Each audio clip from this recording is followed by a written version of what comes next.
Hi అండి. మన చెట్టుకైతే 3 వంకాయలు కాసాయి. 3 వంకాయలు కూరకేం సరిపోతాయని మా అత్తయ్య గారంటే, నేనైతే ఎలాగ వండుతానో చూడండండి. ఇంకా డబ్బాలో ఉన్న పెసర వడియాలు తీసి లైట్‌గా ఫ్రై చేసి, ఇంక వంకాయ ఎగురులేస్తే కూరైతే చాలా చాలా బాగుంటుందని, ఇంకా ఇది దోరగా నూనెలో అయితే ఏపేసి, ఉల్లిపాయలు మగ్గబెట్టేసి, 3 వంకాయలు కోసేసుకుని, ముక్కలు కూడా ఉల్లిపాయలు మగ్గిపోయాక ముక్కల్లో కూడా వంకాయ ముక్కలు కూడా వేసేసి, ఆ రెండిటిని కూడా మగ్గబెట్టేసాక, మనం పెసర వడియాలు ఏపుకొని ఉంచుకున్న తర్వాత, ఆ వంకాయ ముక్కల్లో వేసేసుకున్నామంటే 10 నిమిషాల పాటు మగ్గబెట్టుకోవాలండి. వంకాయ ముక్కలు, వడియాలు కూడా 10 నిమిషాల పాటు మగ్గబెట్టుకున్నాక, అవి మగ్గాకన్నా తెలిసిపోతాయి కదా! వంకాయ ముక్క చక్కగా నీళ్ళు గారినట్టు అయిపోతుంది. అప్పుడు వంకాయ మగ్గిపోయినట్టు అర్థమవుతుంది కదా!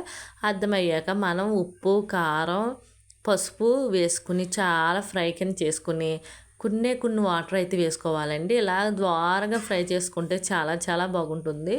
అలా కొన్ని వాటర్ వేసుకొని ఒక 5 నిమిషాల పాటు బాగా ఉడకబెట్టుకుంటే కర్రీ అయితే ఈజీగా అయిపోతుంది. టేస్టీగా కూడా ఉంది. పిల్లలు కూడా స్పెషల్‌గా తిన్నారు. వడియాలు వేసిన కూర అంటే కొంచెం ఇంట్రెస్ట్ ఉంటుంది కదా పిల్లలకి వడియాలంటే.